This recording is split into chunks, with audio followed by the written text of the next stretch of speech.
it was also a Nations Cup qualifier, and we ended up not making it to that Nations Cup. I think it was the 2017 Nations Cup.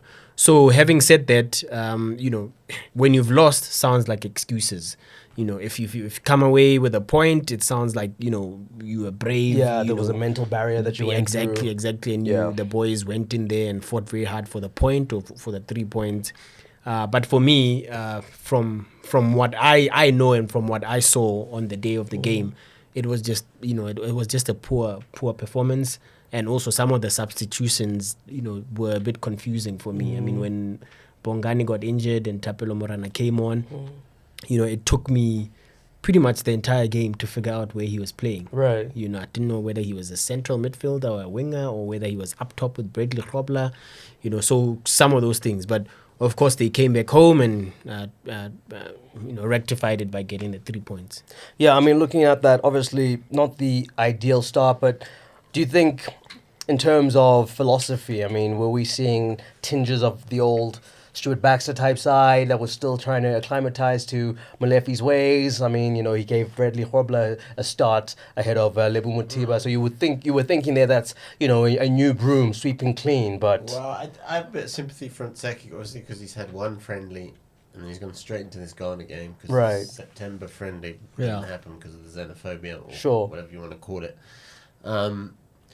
And so he didn't really have preparation time. I mean, and he made mention after the game in the press conference of the fact that he basically picked 9 of the players that had played against Egypt. Change too much, when they won against Egypt. He didn't want to change too much because he simply didn't have time to work with the team, so he'd rather stick with the same team. And I think against Sudan we saw a bit more of maybe what he wants to do. Right. I think against Ghana it's very much the first game. And I do think that, on some level, you can lose in Ghana.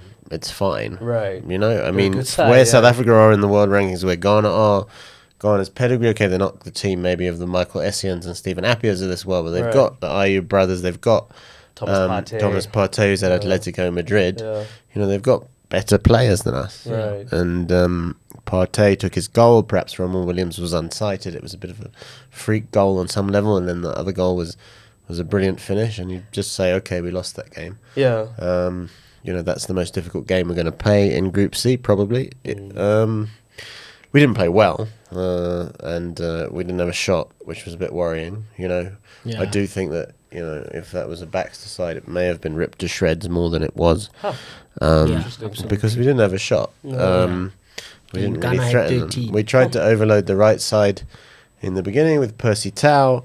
We had some luck, and Grobler missed a decent chance in the first 20-25 minutes. But other than that, we didn't test their goalkeeper. We didn't test Ofori. He's probably been tested more. Definitely been tested more at Maritzburg United this season than he was by us. Right. So and I also don't buy into excuses about travelling in Africa. I mean, maybe Nseki needs to sit down with Pitso, and Pitso will tell him, "You just got to get over it. Right. You're going to get rubbish situations," and I don't think by standards of travelling on the continent this was bad. Yeah, no. I mean, they went to Accra. They had a 2-hour bus ride to the Cape Coast. Yeah. When I was in Ghana for the AFCON 2008, the roads were fine.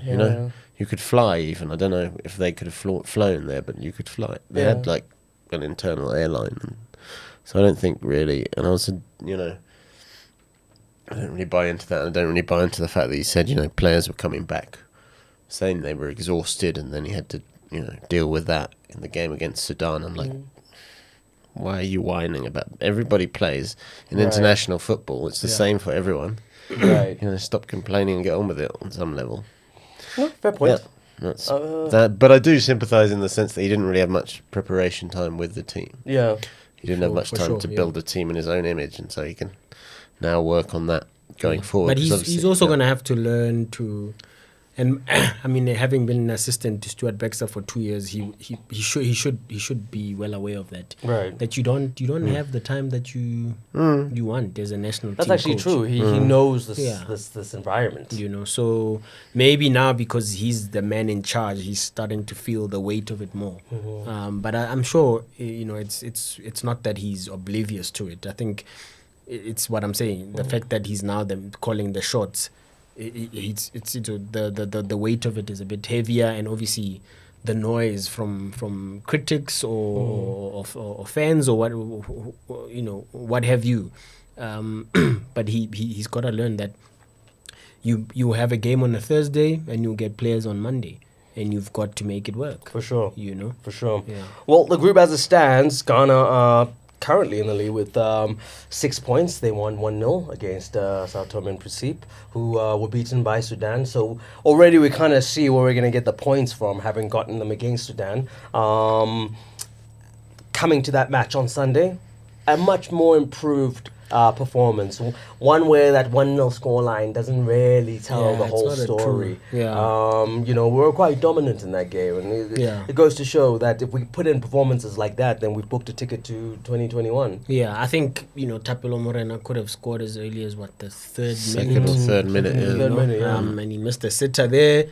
I thought he was particularly outstanding, Tapelo. That's people have been talking about why it's taken Tapelo so long to be in the national team side. If you're gonna play teams like that, I would imagine Tapelo would be in the squad and start when you're playing as Sudan, when you're playing Sao Tome, but not against Ghana, because he can't defend. That's one of the setbacks when it comes to him as a right back. Whereas you'd have Tammy there. Right. But on the day where you're saying attack is exactly. the best form of defense, then Tapelo was hardly ever in the Bafana. Yeah, because Sudan they played for a goalless draw, and then when they went behind, they made a vague effort to score, but they didn't really. Exactly. So it was a much improved performance as expected. On paper, at least, given the rankings and that. But I also thought this was a better Sudan side than the one we faced in 2014 when we went to Sudan and beat them 3-0. I think it was. Right. Rashik's first game in a 2015 Nations Cup qualifier at the time. And I think they looked much more improved. They seem a bit more structured. Right. And Coach Mulifinzeki was talking about it after the game, that this is a team that's been together for some time. They played together in the Chan competition, and you can see that tactically they're not that great. Right. But they have a structure. Hence, they were able to keep Bafana at bay. And I also thought there were some chances that Lebo Motiba could have taken. Bradley Grobler and Clement Rasmus came on. There were chances that they could have taken as well.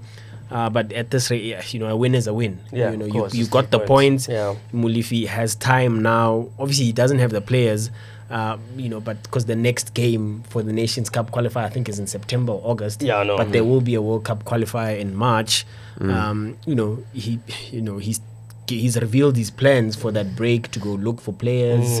Thomas Packenhausen at Preston North End. Let's see.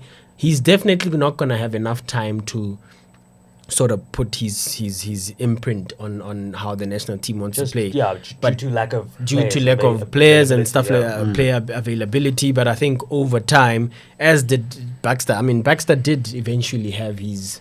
You could see. I mean, it was clear the way he wanted to play, and I think also it was helped by once you qualify for a tournament, then you get a bit of extra time, because I think the players had 2-3 weeks together, if you include the COSAFA Cup and whatever, where they could work together. So the only way. My point is, the only way to get that time is to qualify for major tournaments and play more football, and they play more football together, and then But look, in a group that contains Ghana, Sudan, and Sao Tome, and the top two teams qualify for the AFCON. I mean, qualifying for the AFCON is non-negotiable. Yeah, it's exactly. not even under debate. You have to qualify. Right. I mean, maybe if it was only the top team, as maybe it was when it was a 16-team tournament, and it was only a few places for the runners-up, you could talk about it. But we've got home and away games against Sao Tome in August, September next year, and that is 6 points. I mean, doesn't this like bring into... You'd hope. I mean, we drew with the Seychelles under Baxter, but we still qualified. Yeah, I mean, I feel like this brings into the spotlight that whole talk about, your federation kind of having an identity that is, taken through your juniors, and then your, just before the senior team, then the senior team, purely for the fact that you don't have the time to try teach your imprint. If it's kind of taught systematically through the ranks, it means that when we meet, already what our style is and what we need to do. Well, as well, I always think that the goals for example, the goal scoring problem in South Africa is not the responsibility of the national team. And No, it of never course has not. been, and it never should be. Yeah. It's a responsibility of at club level to Right. teach players how to score goals, and then they must come into the national team ready to do that. Not the other way round. It's not, you can't teach people how to score goals, and that's just one example. But yeah, I mean, you have a limited amount of time. You pick a structure you want the team to play. You can imprint some ideas. I think against Sudan we saw. I was quite interested in Seki's decision to play Lebo Piri so high up the pitch, Right. where he was almost in the first 2 minutes. Second striker. Yeah. There was a through ball played, I think, by Makocha, and Piri was the highest player up the pitch. He Right. received the ball, and then it led to that chance that Mazola mentioned when Morena put it wide. And Piri obviously popped up in the penalty area and, Scored the goal, yeah. smashed in the winner, which is exactly what Bafana needed, having missed so many chances and right on half time. And I thought they could have been a bit better in the second half. And as Mazola mentioned, when Kermit Erasmus came on, he did have a couple of decent chances. I mean, he got in position to create them or to score them, but he didn't score them. But I do think that there's a limited amount of time. You just got to accept that as a national team coach, and you've got to just get on with it on some level. And we'll wait and see who we draw in for the World Cup. Is it in December that draw? Isn't it? Yeah. I think there's a qualifier in March, qualifier in June, and you'll have more time to build. But World Cup qualification certainly is more difficult on paper anyway than AFCON qualification. And that's a big one we could really do with qualifying for a World Cup, because we haven't done it in so long. But the signs, certainly in the first half against Sudan, were pretty good. I thought sometimes we were a bit careless in possession. I don't know. And Seki mentioned that Dean Furman was a bit tired. He did his defensive work really well, but he gave the ball away a bit more often than you usually see Dean Furman do that. I saw Serrero. He's. What was your take? I saw you comment on Serrero. He's a tricky player, but he tries to do things that are a bit too flashy sometimes. Right. Like he'll play like a blind back heel, as if the player running off him is supposed to telepathically know that he was about to do that. And you're like, okay, but that's very nice, Serrero, but maybe you should have just controlled the ball, looked up and played a player in. Because again, if you don't have time, to work, and if you have one training session, you're not necessarily those things aren't necessarily going to come off. On the other hand, he did some really nice things as well. So, I think you have both with him, and I don't know what the standard of the league is where he's playing, but he clearly, is being given a more attacking role with Bafana than he had in Holland with Ajax or certainly Ajax in the later stages of his career. And Vitesse, when he went to Vitesse, he was very much played in a defensive role. But it's nice because he's technically a very good player, as is Piri. And I was really impressed with Piri. I thought he was fantastic. He was phenomenal, Grabbed his chance, and I think, having missed out on the AFCON, he could have. Yeah, and then it's something for me that just that question mark about why Tato Mukeke played ahead of him against Ghana. But also maybe, and especially because Tato hadn't been at that international level since 2014. Right. So it's been some time. But I think the coach, maybe overthinking it, defensively, because he'd lost Kamohelo Mokocho, who isn't a defensive midfielder as such, but can track back and help Dean Furman. So he probably wanted protection, whereas, at times Piri at his club plays, more advanced, and obviously because of his trickery on the ball. And I mean, exactly what we saw against Sudan. Right. Maybe the coach felt he wouldn't be able to do the defensive duties, but the level that he plays at and been consistent for so many years, I thought, I expected him to start alongside Dean Furman and Bongani Zungu when news came through that Kamohelo Mokocho had actually not been pass fit to play because of fatigue. So, but hopefully Piri's proved himself. With Serrero, I thought, it's so difficult with Tulani because he's such a brilliant player, but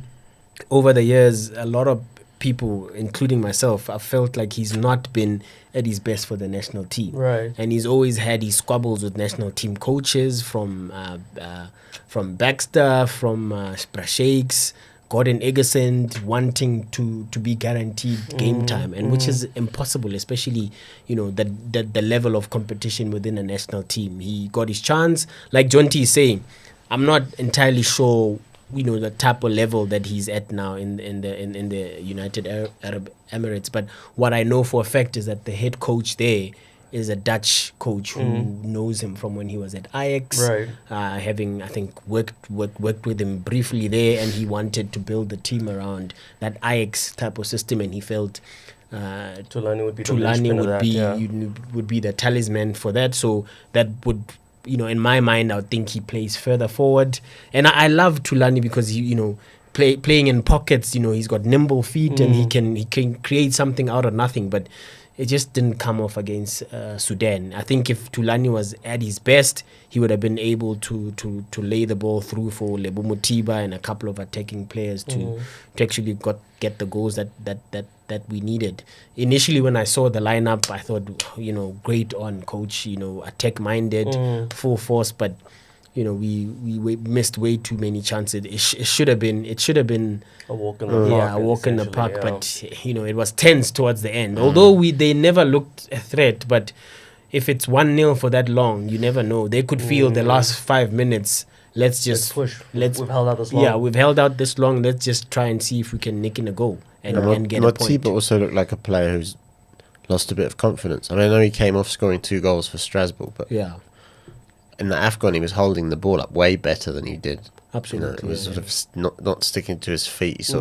He seemed to need one more touch than usual to sort of get his balance right, and he just wasn't playing like the Mothiba that was in the AFCON. Even though he didn't score at the AFCON, I thought he did well. Yeah. And I think I also think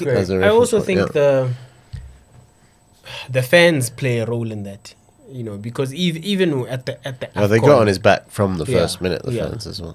Even at the AFCON, when he was starting in the link-up play, the fans were on his back criticizing him the whole time. It's got to affect you mentally as a player. When you put on that jersey. Because you also, you are anxious now when you get the ball, and there's not as much patience, especially for a player who's never played in the local league. I'm thinking of the amount of times Tulani gave the ball away, and there was hardly, a complaint or a shout because maybe he was trying to be fancy. But as soon as Lebo tried to hold the ball up and shield it for the on-running players, fans were, you could hear that they're grumbling a little bit. So. I'd go back even to Tukelo Ranti. The reason why I felt he had so much time to grow into his role as a striker for Bafana is because he had that short stint with Orlando Pirates. Sure, people got to see what he's capable so because of that club loyalty, people got to see what he's about, and a bit more patient because they've seen him play, and the same with Tulani and the others. But even Piri, I think Piri obviously because of scoring the goal and how well he played. Yeah, he released a lot of pressure from himself. He released a lot of pressure because people are like, oh, okay, we had never seen him play. We don't watch. We didn't watch the French league when he was in the top division. Even more so now that they're in the second tier of French football. But because of how he played, people are like, yeah, stick him in. We want to see him. But Lebo just doesn't have the backing of football fans and so. And I think that and you also think when and if Mbule and Mokoena from Supersport make their way into the senior team, that they'll have a similar patience shown to them by the fans because they've seen them what they can do at club level in the PSL. Right. So you do have that. I mean, we don't get much unless you have a way of streaming it, which is always possible. We don't see much League 2 or League 1 football here. It's just a fact. I think Starsat show League 1, don't they? Yeah, Starsat show League 1. How many South Africans have that? So. Exactly. Yeah, clearly not enough. Not enough. Lebo Mothiba will tell you that. And speaking of all these familiar faces, I mean, Piri is, a welcome addition. Do you think there needs a freshening up of the selection? I mean, funny you should mention that, Kamza, because that's exactly what the coach said after the match. Yeah. He said, because the question was asked, how are you going to while away the time, between now and March? Right. What are you going to do, Because it's the worst part of being an international coach. It's the worst part of being an international coach. And he said, well, I'm going to be making trips to go see Thomas at Preston North End. And I think maybe a few others like Nicola Tavares, and a few others maybe that are linked to South Africa maybe by with their parents and grandparents and what have you. But what was most significant, what stood out for me in what he said is that we have obvious choices when it comes to picking the starting lineup. He singled out Kamhelo Mokocho and Dean Furman in midfield, and then he mentioned Bradley Grobler up front, and I assume also Lebu Mutiba as well. Yeah. You kind of know what the team is going to look like. And he says, I'm not saying I'm rebuilding, because people, when I posted that story on Twitter today, people were asking, here we go again, rebuilding. I said, well, he didn't say he's rebuilding. Right. He said he just wants fresh faces so that there's competition in the team, course. so that we don't have obvious choices. As well. People, look out for the Bafana team sheet and they think, well, Dean Furman and Kamelo Mokocho have got to be there. Percy. Up front, you eat Percy. You can name it with your eyes closed. Sure. And the coach says, well, we've got some talent, because the under-23s are doing an amazing job in Egypt at the minute. You've got those young players that should be, the synergy should be that they filtered through to the senior national team.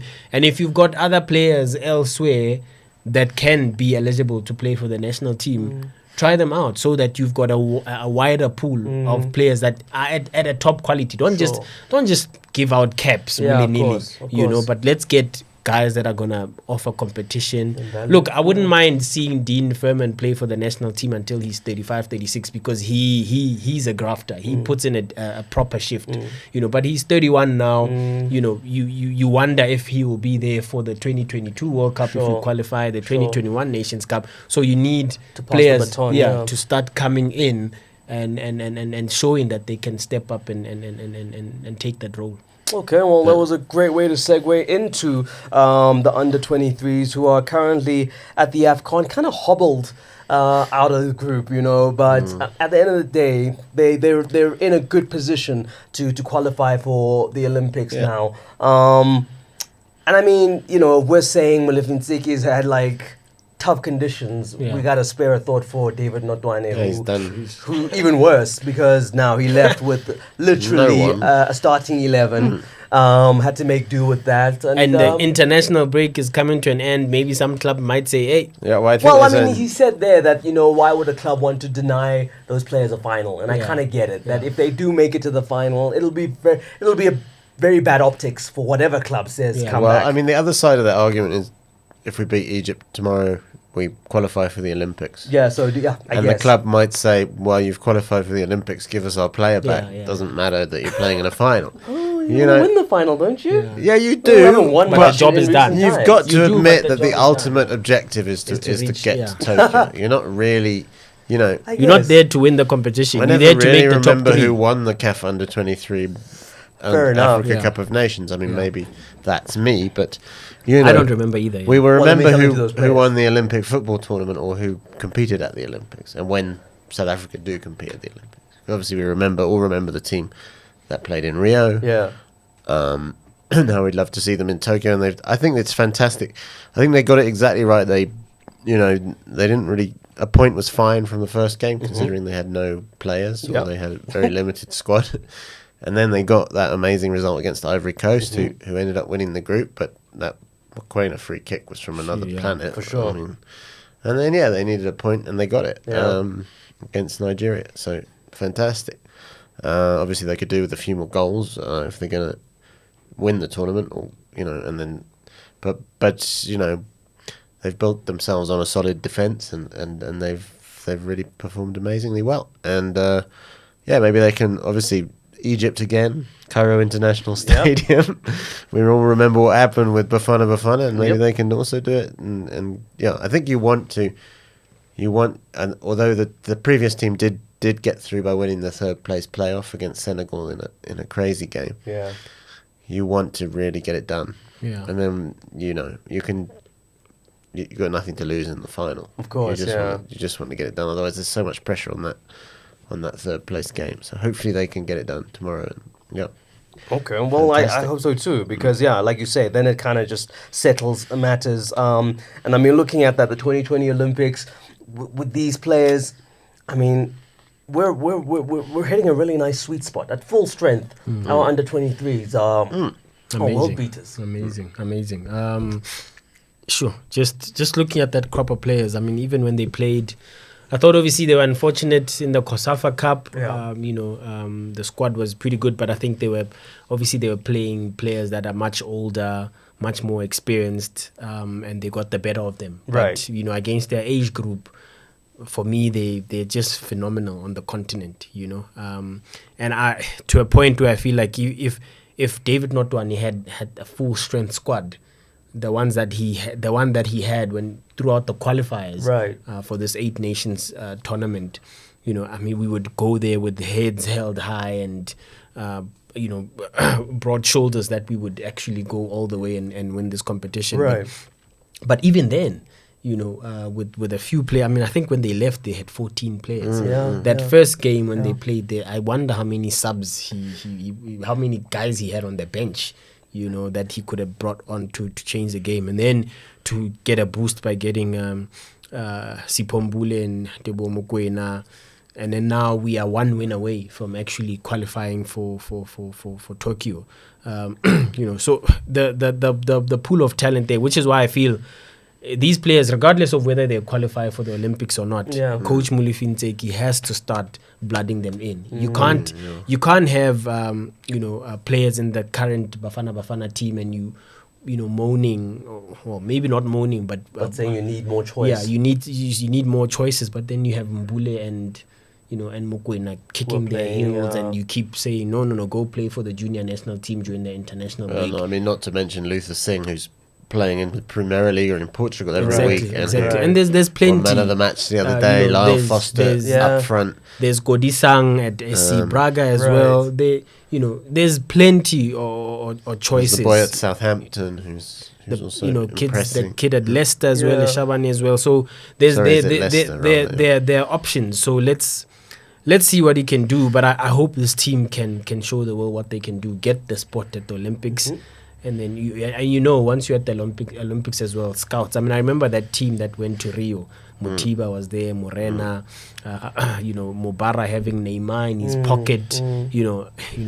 Great things. And the majority of those players should have also graduated to the national team, but you're only seeing a few of them make it through. That's always been the issue with us, isn't it? You see players who do well at youth level. I remember Dr. Mpho was a good example where he was like pretty much the man when it came to look. But then you watch and it's like, okay, exactly. They get lost. And I think also coaches just get to a point where they're just playing to save their jobs. So it's not even about the vision. Right. I remember when Stuart Baxter was a big thing when he was picking Clayton Daniels and Morgan Gould and he picked Shabalala Sipiwe Shabalala, and he was toying with the idea of picking Renelo Lutulunyani. And then you're wondering, and then he says, no, this is not a moment to develop players. Like, I've got to win. We're trying to win to qualify for the World Cup.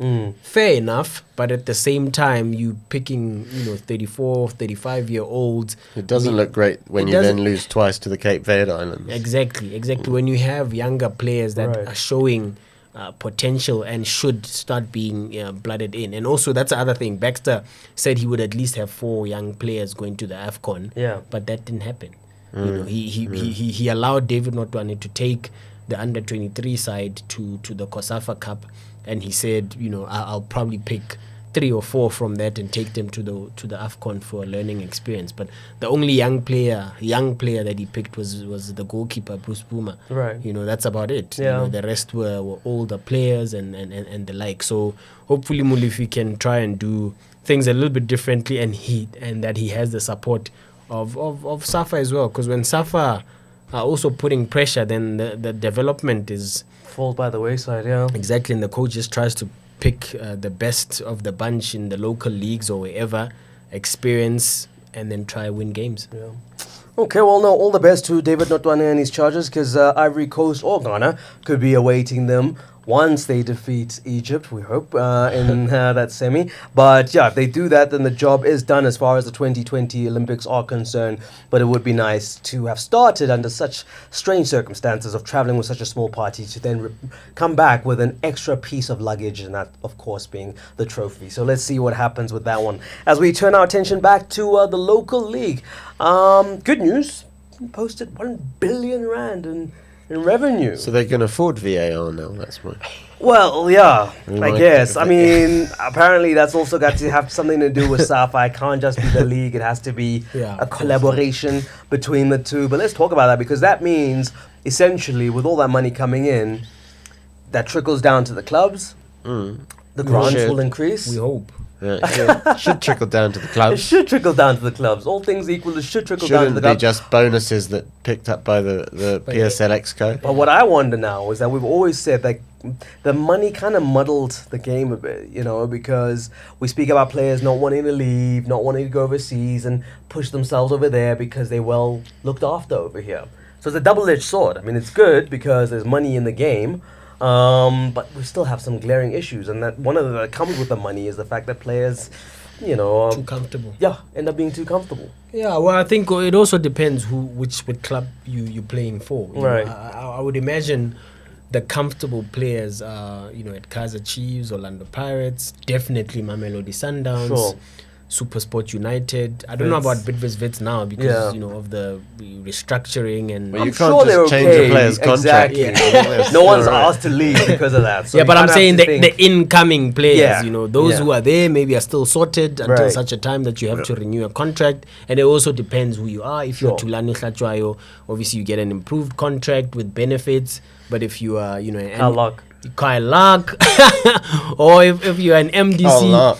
We need to get Carl Lark on this show. The people needs a chance to speak. I just thought it would be an easy reference for Mazola to make. or if you're an Defend MD, himself. if you're an against MDC Mazola. player trying to break through into getting a senior team contract, Right. then it's a different story altogether. You know, from my understanding, you know. But if you play for, you know, the so-called you know, teams that are mid-table and you know, not fancied, then maybe you have more ambition to either go play for the big clubs in South Africa Right. or go abroad. Right. But you are right. A lot of our players are comfortable, and the majority of them, some come back home. Yeah. You know, because they They know that they can get exactly, a and then decent- you know, players that I've spoken to before, some of them complain about tax, especially. Remember, we had that, you know, that season where we had an influx of players going to Belgium, Right. But a lot of them also came back because they were saying the tax laws in Belgium are, you know, too high. You end up, you know, making the same amount of money that you would have made if Yeah. you stayed at home. So Sure. why not come back home, play for one of the top clubs, and be comfortable, perform, still be in the national team, and earn the same amount of money? You know, so the only way to do it is to, you know, do a Serrero, go play in UAE, or, you know, in the more, you know, lax tax laws kind of exactly. environment. Or, yeah. or also the bigger league, the top 5 leagues, your English Premier League, La Liga, France. League One, and Yeah. whatever, you know, and then make substantially more money and that play. even if the tax gets you, you're Exactly, still fine. exactly, Yeah. and play at the highest level. But it will be an issue because also the other thing, I was reading an interview with Ivan Koza in the City Press. He's talking exactly about that, to make sure that players are taken care of, so that when they retire, they don't retire with nothing. Some of them, you know, they're trying to make sure that most of them retire with 2 million as a benefit when you do hang up your boots, and those kind of things. So because they are looking at that as well, obviously it's all about trying to make sure that it filters through and clubs are taken care of, and if clubs are taken care of, The players are taken you care of. assume that they would Assume, yeah. take care of the players, even though you still have clubs that are, you know, are paying players some Ridiculous wages. some shocking wages. Yeah. You know, Yeah. you know, it's just that obviously, you know, it's not exposed enough but we know, we hear, and you know, SAFPU again have gone quiet on the whole minimum wage for PSL players again for no reason. It's that old thing, isn't it? Of like, you hear like, it's wonderful on one level to hear that they've made 1 billion, and then you're like, where does the money go? Yeah, It's in exactly. Any kind of sport or any, you know, anything. It's great for these big institutions to announce that they've made 1 billion, but Right, but where does you that do money sort go? of look at the refereeing situation, for example, and go, well, can you get some better referees? Can you I mean, start if I'm professionalizing being a people? devil's Yeah, devil's that's true. advocate for fans here, No, can we that's get true. some No, it professional makes sense. referees Yeah. who like You got the money now. can read the offside Before we even go to law? the VAR thing, let's start there. Yeah. And then you sort of think, has the standard of football, and this is a debate for an hour-long podcast, but has the standard of football improved relative to the amount of money that the PSL have made? I would say no. I If would tend to from agree with 20 you years there. of watching it here. Yeah, I would tend to agree with you on that one. It hasn't improved significantly enough. You can say that Sundowns are perhaps The prototype, an aren't exception, they? but Yeah. Sundowns are owned by the second richest or one of the richest men in South Africa. It's got Sure. nothing to do with necessarily the PSL's revenue. So I Right. would just ask a simple question, which is where's the money going? Yeah. And she didn't catch where the money's Siri going. didn't know, doesn't know where the money's going either. So Siri doesn't Siri know. doesn't know. How are we to know? How are we to know? One last question on this topic. Yeah. All this money falling into a system that doesn't have the likes of club licensing, Yeah, yeah. kind of regulating what happens.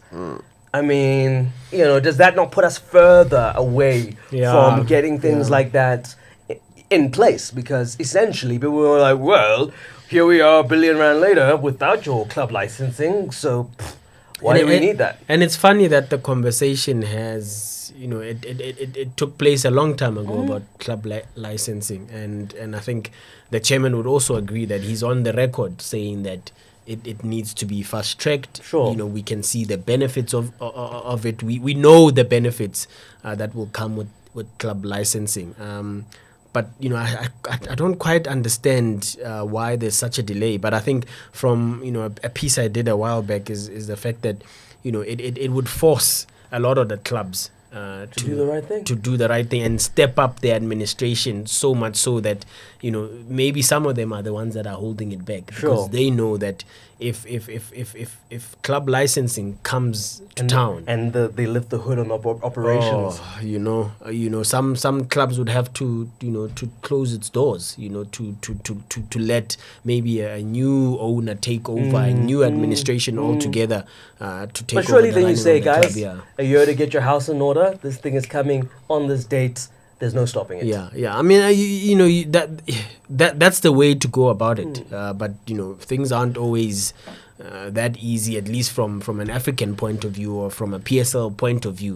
We can sit here all day long, screaming, our lungs off that we need to have club licensing come into town quickly. Yeah. But I feel like we've been singing this song for some time now. I mean, I don't know how many sort of press conferences or seminars I've gone to at the PSL or at SAFA where the word club licensing was thrown about, or I've read in one manifesto, or I've read in one of the NSL regulations, whatever, but where is it? Where is it? Why is there a delay? I mean that goes as high up as CAF as well. Sure. Who are supposed to come down hard on associations That aren't up to speed, that aren't up to speed, and for them to catch up. But also, they are also having their own drama there in Egypt. Or a lot of stuff that they're dealing with. So everything else is sort of taken back seat. the back seat. Yeah. Yeah. So it's tricky, but look, it's good that it's a historic, as the PSL said last week when they made the announcement, historic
charge. And here's another thing. John Committees comes out and says, listen, man, we get it. He messed up, right? But Mitigating factors. not even mitigating factors. He came there without being lawyered up to the hilt. He came and he took his, took it like a man. Said, listen, yeah, I'm wrong. But they feel there was a bit of, we're trying to make an example out of this guy. And we're going to make an example out of this person. They implied that Becker was vindictive, but he was actually just applying the letter of the law. Also, he's a prosecutor. He's the PSL prosecutor. His job is to prosecute. Do they want him to smile with Mpho in there when he's in favor of trying to get the league to put the harshest punishment? What he's supposed to do is he's supposed to laugh with Mpho, shake hands with him and say, I understand it was a mistake, yes, don't do it again, okay, just 2 games ban. But there's also the idea, that you can accuse Nande of being biased, but he's supposed to be biased. He's the PSL prosecutor, for crying out loud. So the referees, in some sense, need to be the untouchables. Right? Because if you don't protect the referee, you're almost inviting anarchy into the game on some level. No, so you have to put strict guidelines down, which is what they've done. Makola, for all the fact that he had a pretty clean record before that. So that doesn't even come into consideration? A few years ago, Joseph Ngaki, Thabo Mngomeni, and I forget the third player, while at Pirates, charged at the referee and assaulted an assistant and a linesman, and I think the referee as well. They each got 6 months ban. Each got 6 months ban. Yes, you can overturn it on appeal. Mabuti Kanyeza a few years ago spit at linesman Zakele Siwela. Got a 12 months ban. On appeal, it was halved, and he had to also pay a fine. Just following the rules. Mpho Makola. Yes, it's unlike Mpho. We don't know Mpho to be that. In the many years that he's played for Free State Stars, Orlando Pirates, I've never seen Mpho react like that. But something must have, obviously upset him in that moment. Maybe, I don't know if with comments about benefiting, whatever. And then he decides he's going to shove the referee. The referee also, I don't know if he, maybe it's because of the emotions, the players charging at him. He also lost his head because it should have been a red card. And instead, he takes out a yellow card. And then it puts in his report that it's misconduct. Yes, it's misconduct. Assaulting a referee is a form of misconduct. So I think the punishment fits the crime. So, Cape Town City playing victim and with that strongly worded statement, I think that statement brings the PSL into disrepute. Because you can't, what's Nande? That's why I keep asking, what's Nande supposed to do if they're accusing him of being biased? He's the league prosecutor. He's supposed to come down hard on the player. Yes, I understand the player showed remorse and whatever. Who goes to the PSL DC and does not show remorse? If you are facing 120k fine and you are called into a disciplinary hearing and you're sitting there with the panel, they're looking you straight in the eye, telling you, John T, we're gonna ban you for 12 months from football, are you not going to show remorse? Of course, everyone who goes into that knows that they have to show remorse. So you're thinking they're crying about the fact that the remorse or the showing of remorse didn't count for anything. Exactly. And then they talk about the, hence I mentioned mitigating factors, the fact that Mpho has signed a 1-year deal that effectively ends his stay at Cape Town City. Yeah. Fine, okay, we sympathize with Mpho, but the punishment fits the crime. The PSL DC panel followed the rules. He assaulted a referee, and that sentence carries a minimum of 6 months. I guess other players will look at it and say, "Oh, I'm not doing that then." Yeah, so I don't understand. I don't understand the Cape Town City statement that the club is the PSL or the DC is trying to make an example out of Mpho. There are plenty of other players that have received the same punishment. So why is Mpho? Why are they saying they're trying to set an example out of Mpho? Plenty of other players have received similar punishment for the same crime. Yeah. So I don't understand. It's I read that statement. I felt like Cape Town City were throwing one big pity party. Yes, we feel for Mpho. Yes, Mpho has 6 months left on his contract, and now he's not going to play for the rest of that contract. Cape Town City might decide, well, you didn't play. The coach never, and especially because they've got the new coach.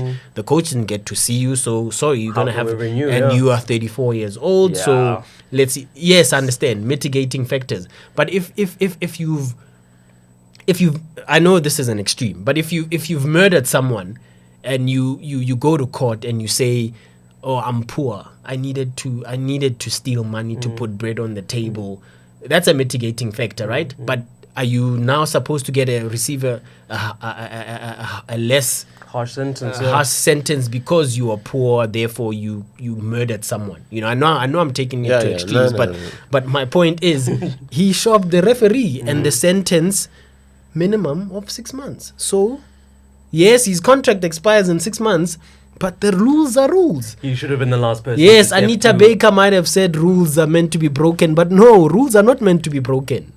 Yeah, no, you're right. Look, I mean, it sends the right message. It does. It makes sure no other player does it again. Errol Sweeney says he should be banned for life. Yeah, do you see that?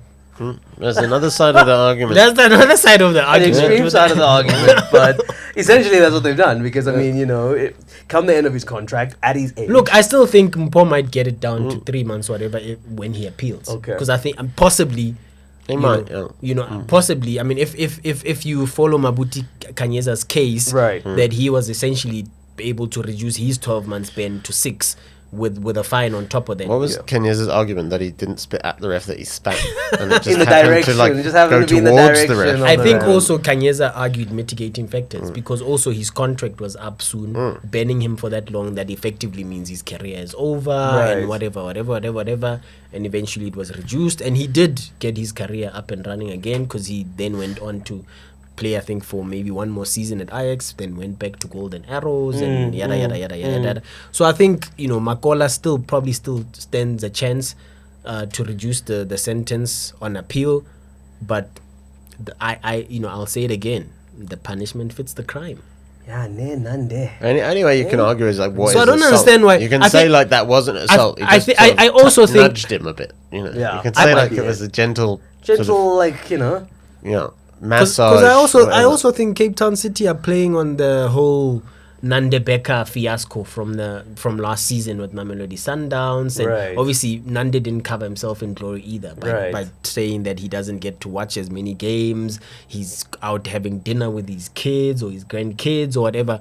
Yes, he didn't do himself any favors. But I think they're trying to play off of that because there's not a lot of sympathy out there for Nande Beka because a lot of people know that there's a backlog of cases at the PSLDC and the men responsible for charging players, match officials, doesn't even seem to be interested. club in the league. officials, Yeah. doesn't seem to be interested in the league, and now all of a sudden he comes out quickly, to give Mpho Makola. And by the way, and from obviously what they said in the statement, Nande was pushing for an even harsher sentence. So in fact, the independent panel he wanted 12. He man. wanted 12, Yeah. and the independent like, panel felt, okay, that's too harsh. Yeah. Let's stick with the minimum sentence. Right.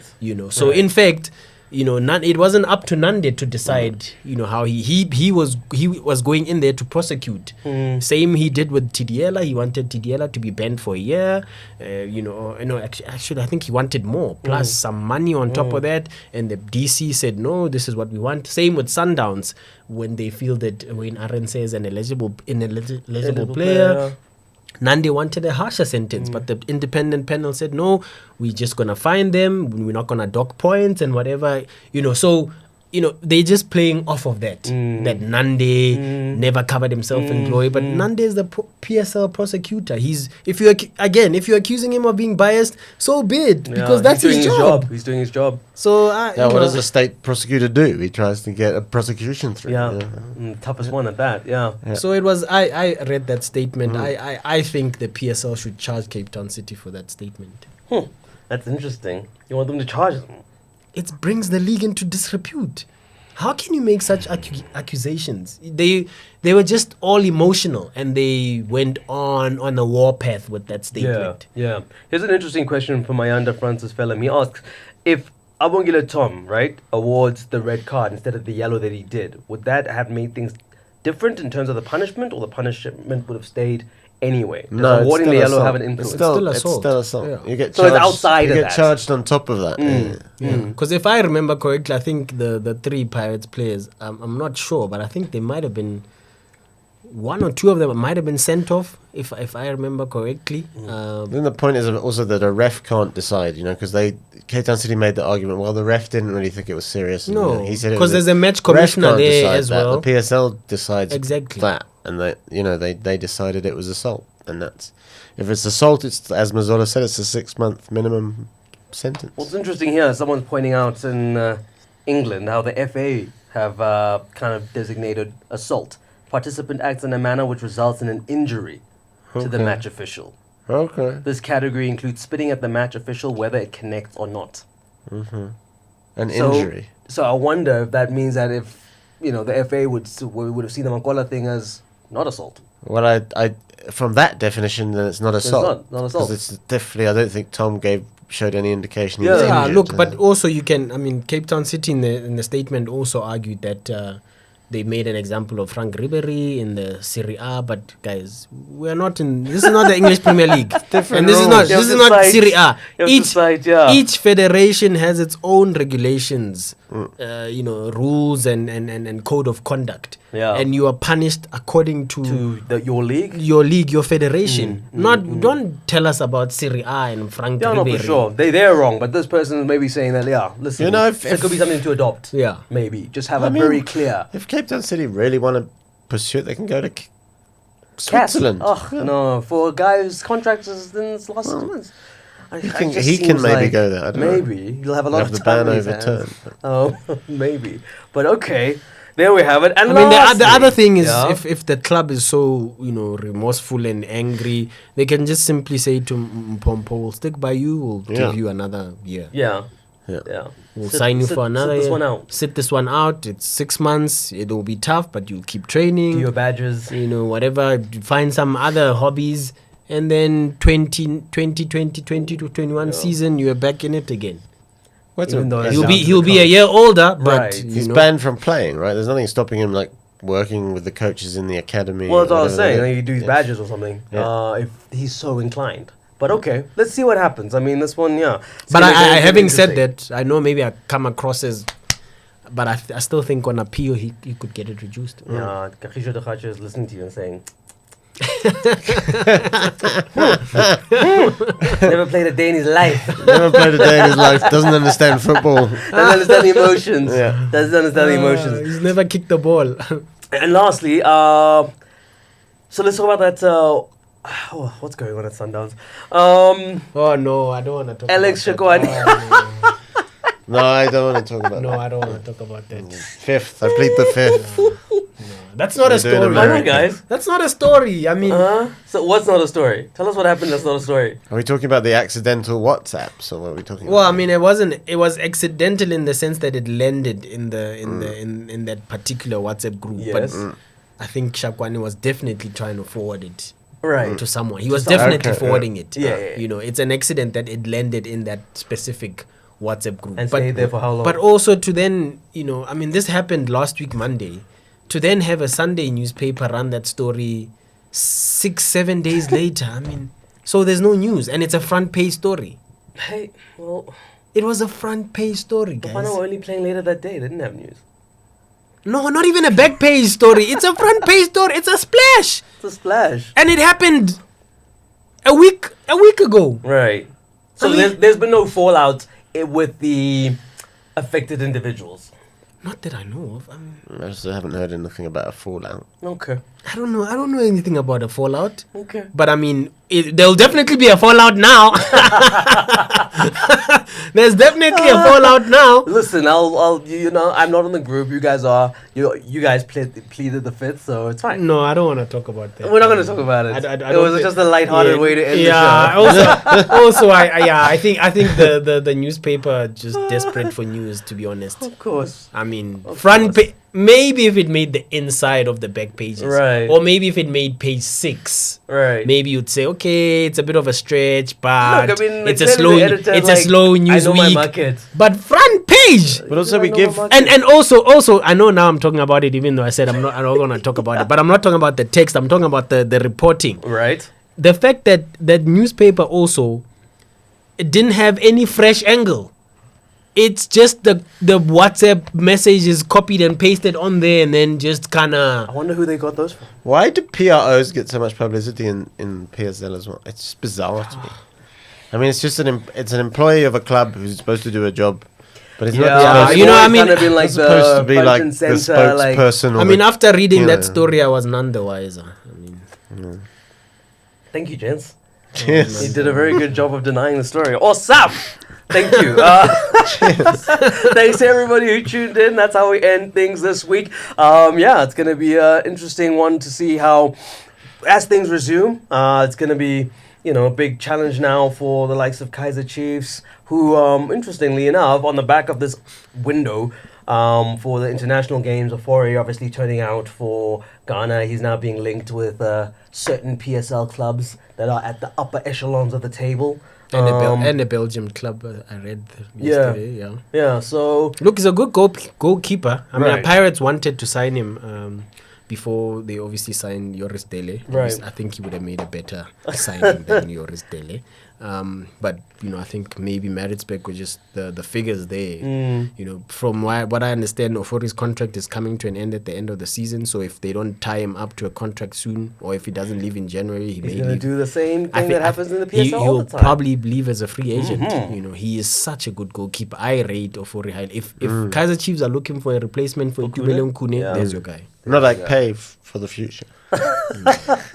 If Kaizer Chiefs are looking for a goalkeeper to take over Nigeria's from number one. Kune, there's your guy. Played Richard. both games this weekend. One Richard he's good. Ofori. There's your guy. This is good practice for what's about to happen now. Nigerians constantly ripping into like pay on social media. Really? They don't, They don't rate him either. Yeah. Even Burner Boy doesn't like him. I don't know about Burner Boy. Honestly.